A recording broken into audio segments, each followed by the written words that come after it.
Football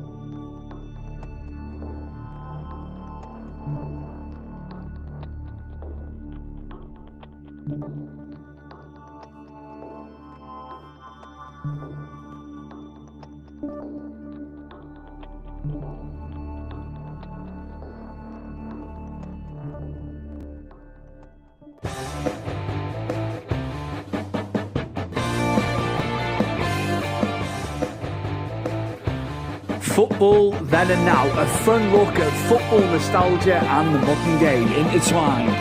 Join us.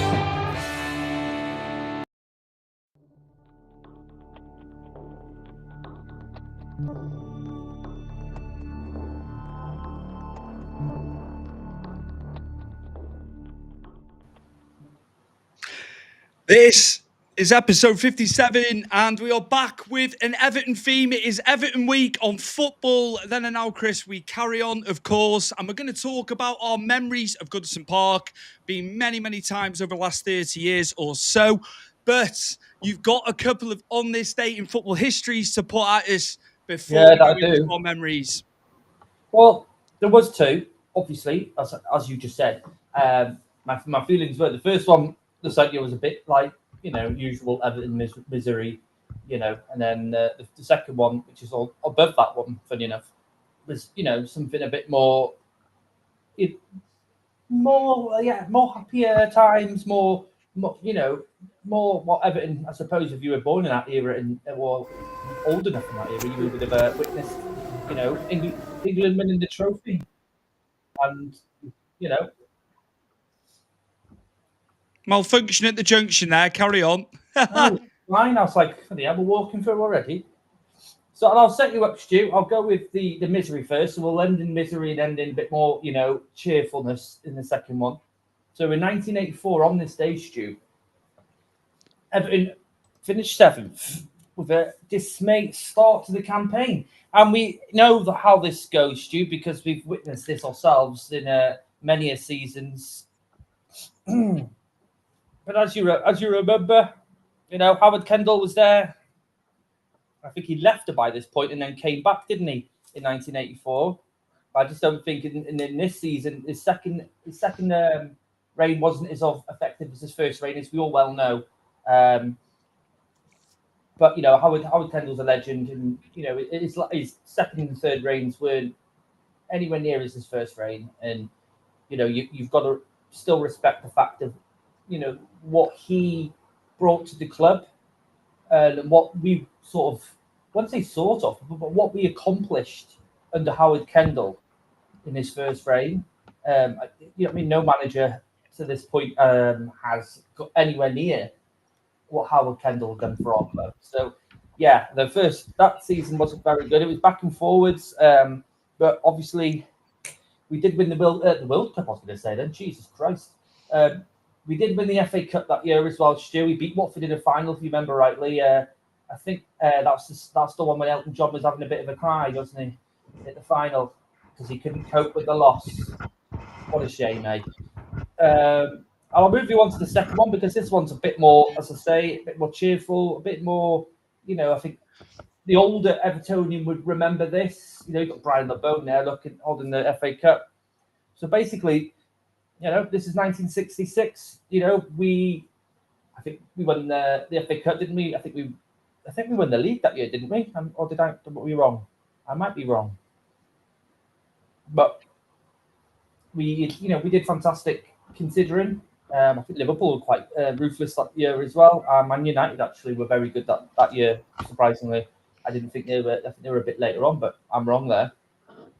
But yeah, you just see there, Stuart, back-to-back comebacks. So basically, we were losing in the FA Cup. We come back and won that. We've been losing the league, and we've come back and won that. And then obviously, as I said, that was the year that Alan Bull was in the England squad that won the World Cup.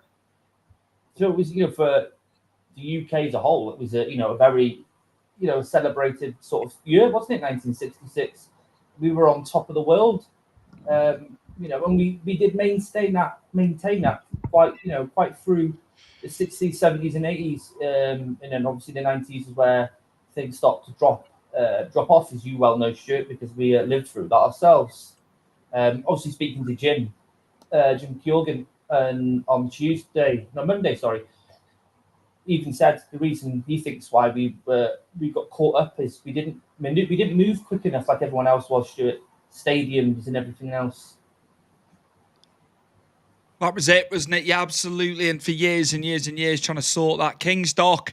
That's one thing I will say, although Mashiri came out the woodwork doing that interview. Oh, I did see.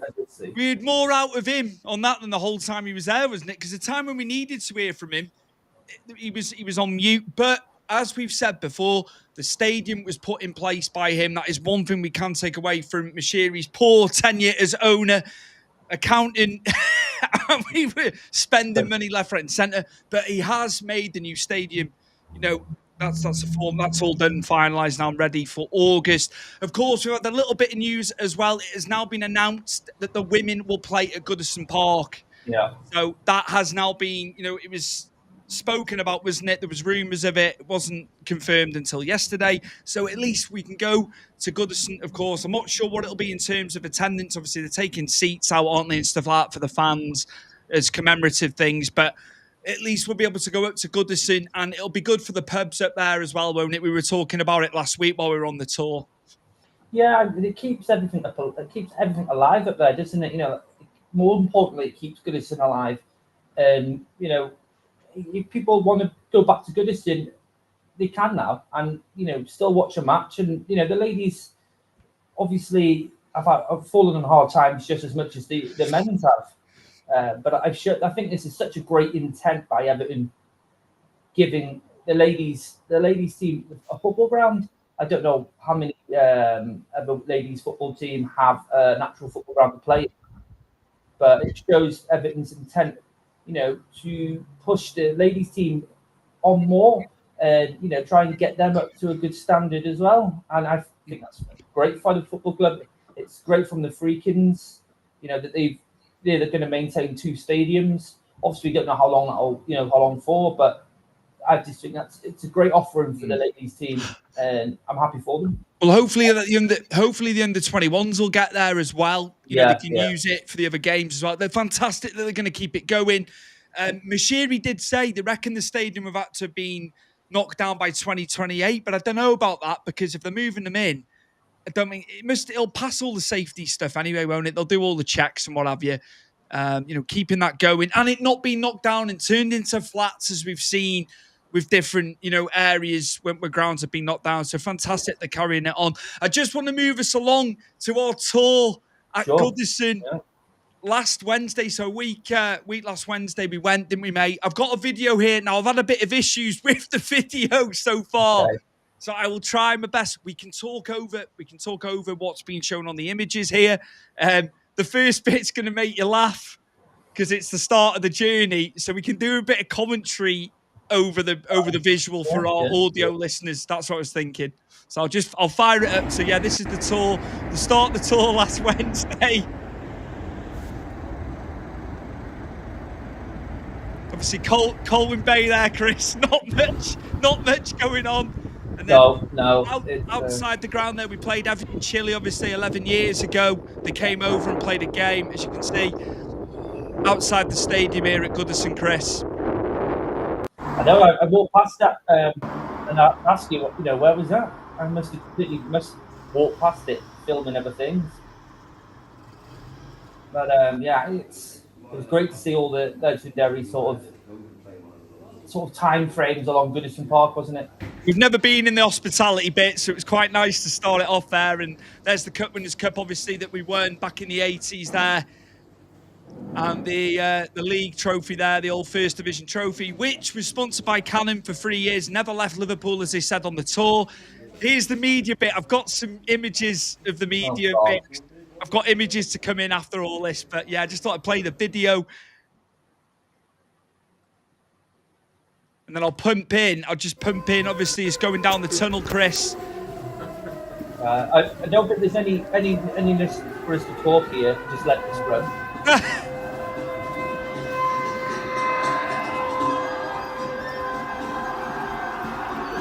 That's me in the front, by the way.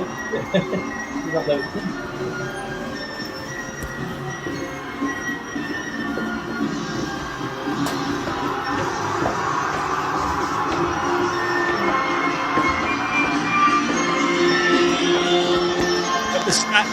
Many of our favourite players have gone up there.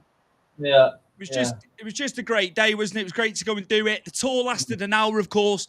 I'm not sure now, obviously, with this news coming out about the women playing there, they may do more tours, mightn't they? If you're looking to go on a tour, there's nothing available for June and July as yet. I think they want to get the season out the way. You would think if they're keeping the stadium open, they're going to carry on doing tours, aren't they? It's a revenue source. You would assume so, but I imagine the guys and everybody, all the people that do the tours will probably move over to Bramley Moore because people are going to want tours of that stadium, aren't they, as well? Unless they hire some people from the ladies' team to do the tours. And you look very happy there, Stu, and I look like I've had some bad news about the football team. You know what I mean? Too many injuries, and reporters asking me a horrible question. We were channeling on it in a Moisey here. We were the first ones to go up to the table as well. Yeah. It was a good sized group for the tour, but yeah, it was brilliant getting to see behind the scenes, wasn't it? Going in into the main stand there, and the media bit, it was good, and you could see obviously we were sat prior to that where the media sit. Quite a small room, really. You don't realise, do you, because of the way it's set up, you don't see all that. Sorry, Stu. The chairs look like old school chairs, didn't they? You know what I mean? They're coming down for an exam, and you sit down and you pull the table out in front of you. Yeah, it was quite small though. I always had envisioned, Stu, that it was bigger than it was. Do you know that sort of room there? But yeah, either way. The trophy there, the FA Cup trophy, our last trophy. It's coming up for 30 years since we've won anything. Hopefully, with the new regime, the new ground, we are finally going to get to see in our lifetime, mate, that we start winning things. A cup would be great. We've never won the League Cup. I'd take the League Cup, mate, I tell you, but we've never won that, have we, historically? But yeah, just getting to hold that trophy, of course, and being in the changing room. How was that being in the changing room? We were only in there briefly, weren't we? Well, which one do you want to talk about, Stu? Do you want to talk about the away one first? You can talk about how lavish the away changing room is. Yeah. Oh God! When you want to talk about, and I'm assuming other clubs do this to the away football team. So basically, to our audio listeners and obviously the people who are currently watching us or watch us afterwards, the away changing rooms was abysmal. There was nowhere for you to sort of get changed secretly, but I suppose football players don't do that. But there was no space for that. The seating was very minimal, Stu. They don't supply the bogs. They mess around with the heating in the summer and the winter, which I found hilarious. But again, I think all these ploys are all old school ploys that a lot of clubs probably do as well. Is we're going into our own dressing room. We've all seen pictures of Bramley Moore Dock Swan, and we've seen how big and how luxurious that looks. This was nice. It was small, wasn't it, Stu? It wasn't massive. It was like cute and small, wasn't it? It did the job. It looked 100 times better than the away one. We didn't go into the showers and stuff because we didn't really see the necessary need for it. And we saw the FA Cup, didn't we? And we pounced on that one.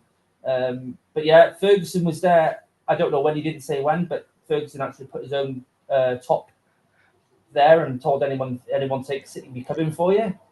But yeah, it was just amazing just to see all the inside, because we've seen the pitch, we've sat how many times since we've been kids at Goodison, so see the inner workings of Goodison was dead good. Just brilliant, absolutely brilliant. Of course, tickets. It's the hottest ticket in town on the weekend, the final game against Southampton. We will talk about that in episode 58 because we're going to bring memories up about games in the next episode. This is predominantly about the tour. It was our only opportunity, unless we were willing to pay 1,500 quid, as our tour guide told us. One guy was selling the ticket he found, and I've seen one for $3,000. And then I've seen a load of people stupidly paying for tickets and they've not arisen. No tickets have come.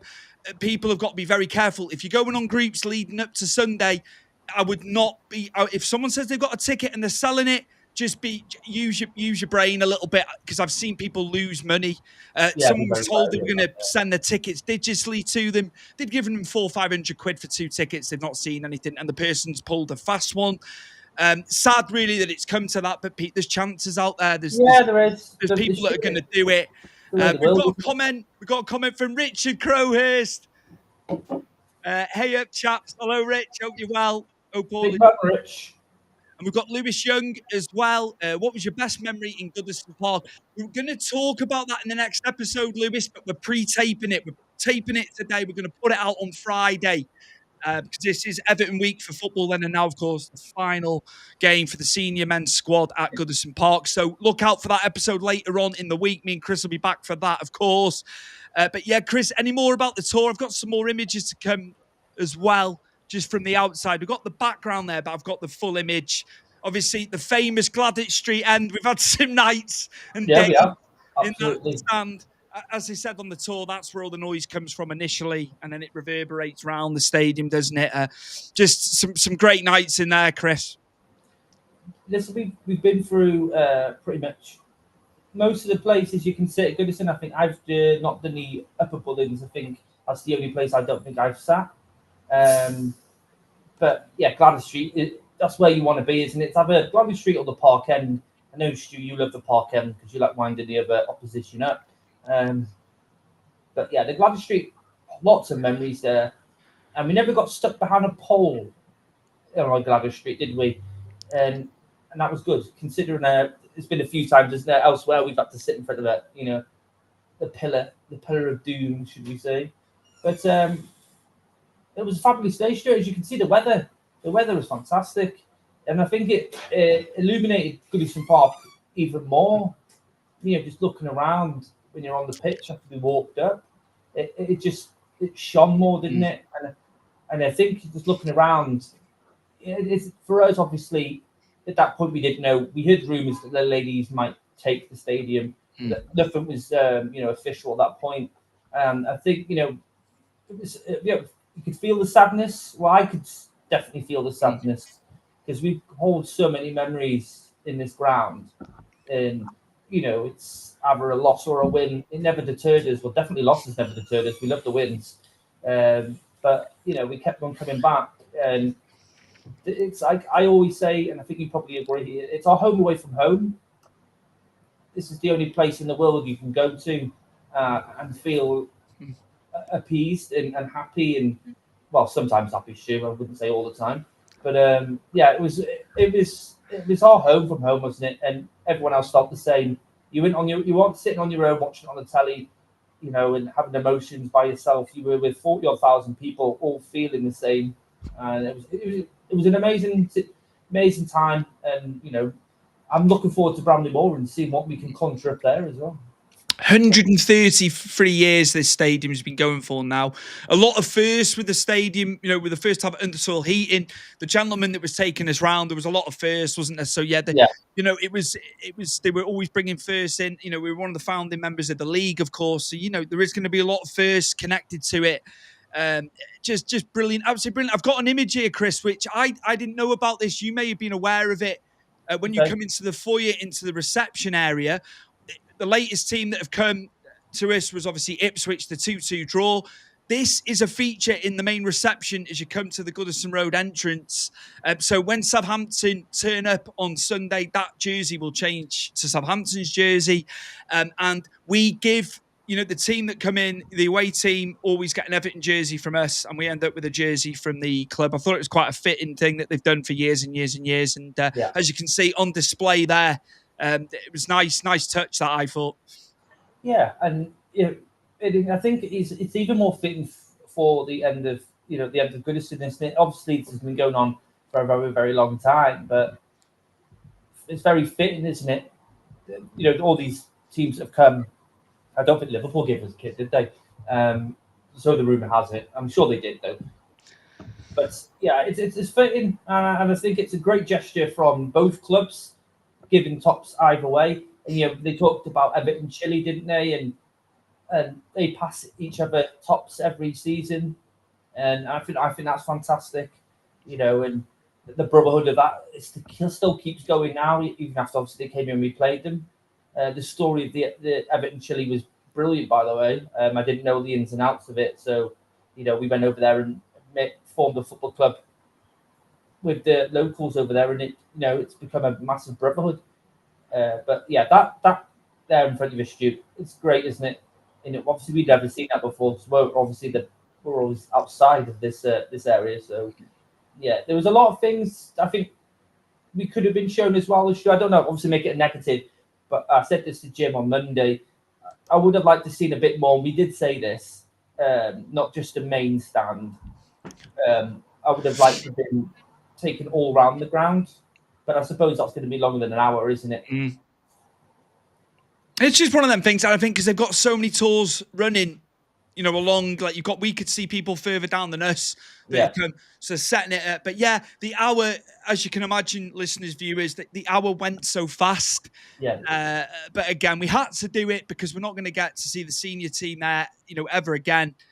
So it was just really nice. It was really fitting. As I say, hopefully they will start doing tours again during the summer. As Chris said, moving to Bramley Moore Dock, the tours will start there. So that'll be great to go and do that at some point as well. Yeah. But it was just lovely. It was just a nice day. We had the weather was with us, and it was nice to be up there and making that journey up to the ground that we made so many times. Took the black cab up there, didn't we? It's a shame that Everton won. The shop's obviously up for let, so they're not going to stay there. That's a bit of a shame. But obviously, they're going to go down by the ground there. We've got the one in the city centre, of course, that Liverpool won. But yeah, just happy that the women are going to go there, and they're going to be playing in front of more people. They're trying to grow it, of course. And from what I heard, the women had a better second half of the season. I think they were a bit slow earlier on. So it'll be interesting to see. And as I say, the under-21s potentially go in there, maybe even the under-18s. It'll be nice. It'd be nice to go and watch them all, play there. It'd be nice to go back. I hope they put more of it on YouTube for Everton. I think they need to use that channel more for the under-18s, the under-21s, and if they can, possibly some of the ladies' games. I don't know which channel holds obviously the ladies sort of games like they do with the men's, but utilize it. It's obviously some people can't get to the games. It'd still be nice to watch. As you say, either of those three, under-20s, under-18s, the ladies, all on YouTube. If you can't get there, because you can still witness the ground, you can still see it, and I think that'd be great if they could do that. Keeps it going, as we've said, Stu. It keeps Goodison alive, and it's a great gesture from the club and the owners. Mike Richards of the Unholy Trinity informed me yesterday. Graham White, our former pitch side announcer, did all this stuff on the microphone, did loads of stuff, Radio Everton, all that. He has got a ticket for Sunday. He was actively looking for a ticket. Mike informed me on X yesterday. He just said, Graham White has got a ticket, and so he should. I know there's going to be a lot of people who've worked for the club over the years who are trying to get tickets, but I'm chuffed for him because it was like over 30 years with the club in different guises, of course, doing Radio Everton. He's done everything. He's done everything with the club, so chuffed for him that he's got a ticket. And the 38,000 who are going to be there in the home areas, of course, it's just going to be one hell of a day.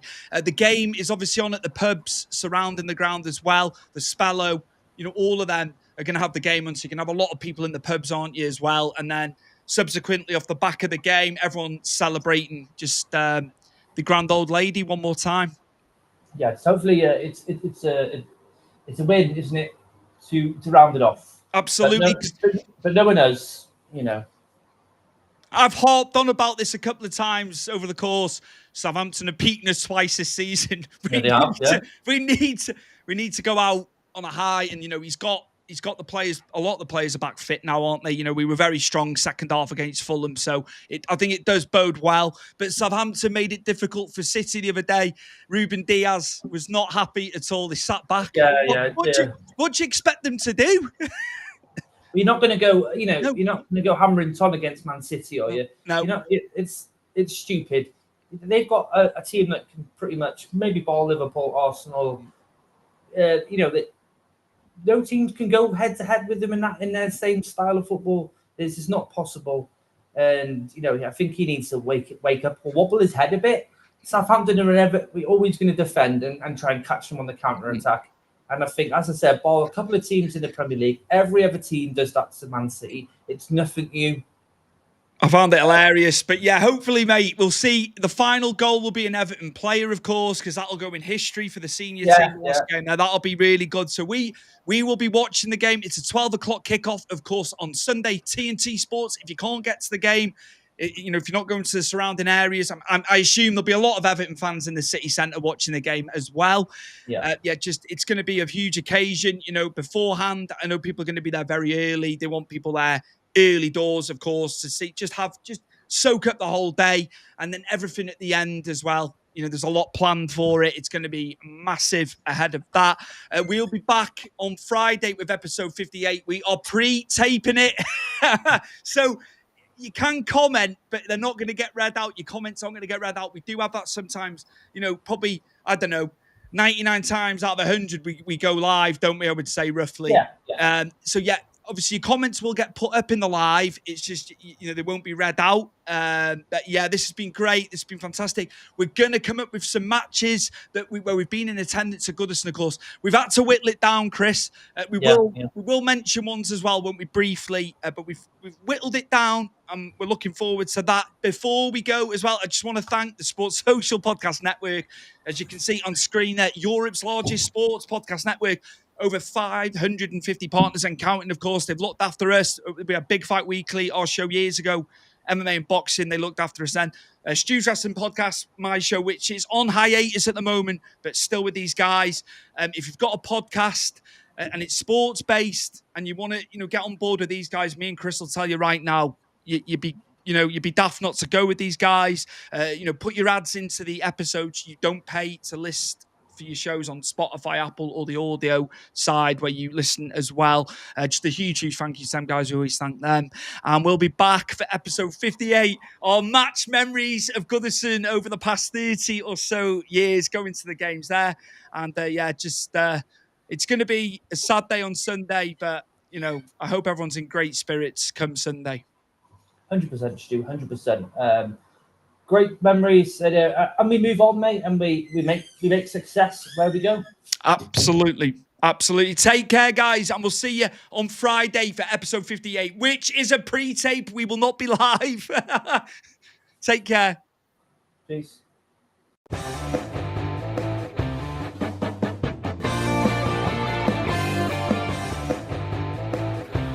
Football then and now, a fun look at football nostalgia and the modern game intertwined. Join us.